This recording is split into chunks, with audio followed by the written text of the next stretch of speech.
You know, people talk about wanting to know who they are. I want to know who I am.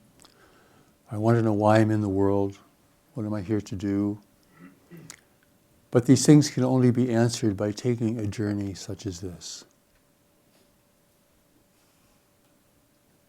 You find out by taking a journey that goes beyond your thoughts and beliefs and the norms of society, the expectations of others. You leave the paved highway of life and you enter a simple path that leads into the woods. And there are not many people there on this path. And there are not big signs telling you where to go and what's up ahead.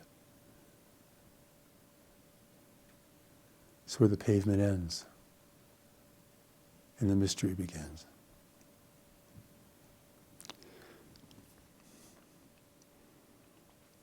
So set aside the question about who am I?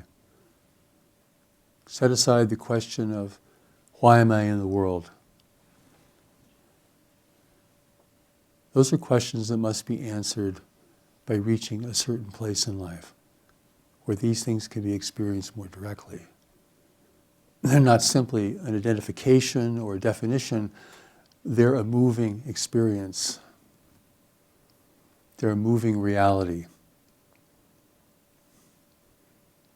And even then, to know who you are, well, eventually you have to be beyond the world to know that fully. But who you are in the world is very important and cannot be defined by social creeds or human philosophies, things of this nature. Even the wisdom of the ancients can only point in a certain direction, and you will have to follow that direction to find out.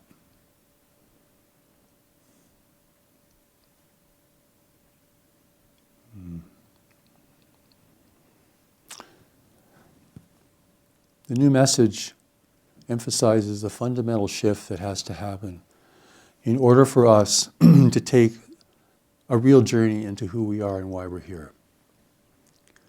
And that is a shift from the authority of our ideas, beliefs, and assumptions to the authority of the knowledge that God has put within us to guide us and direct us and to raise us up for a higher purpose. It's a monumental thing. When you think about how much of your thinking and activity and perception is based upon your ideas, your beliefs, and your assumptions, or the ideas, beliefs, and assumptions of those who you admire or to whom you've given authority in your life.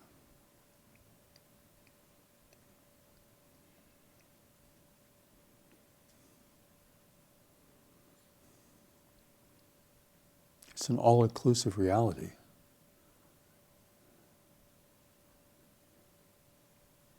How will you break out of that?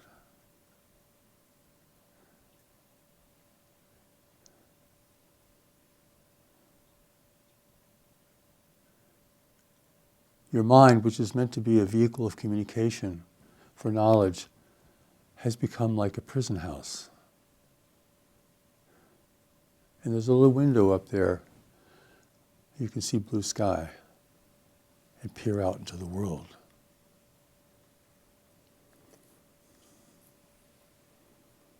It's going to take a powerful force to break the chains of the past and of social conditioning, and even of the current influences in the world, so many of which seek to dominate all who can respond to them.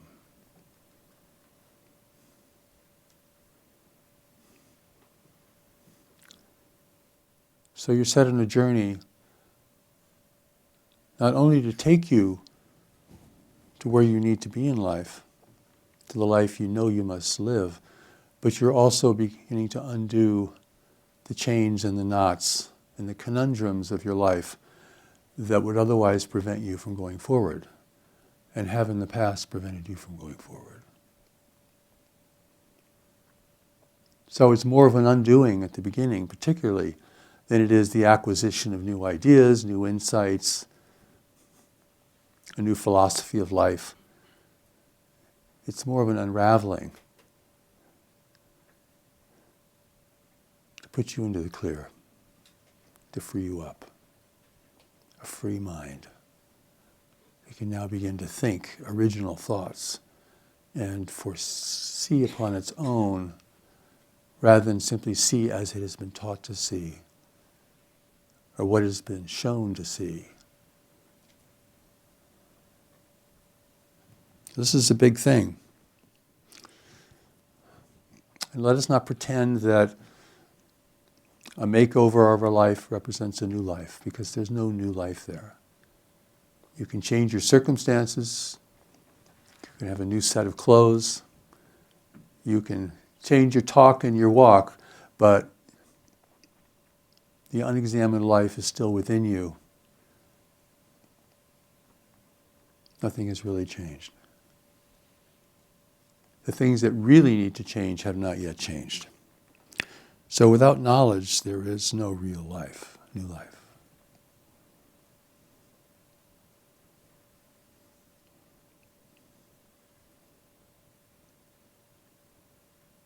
People spend a lot of time and energy trying to build a new life if they have the ability to do that, but they haven't gone off the super freeway yet into the simple path into the woods.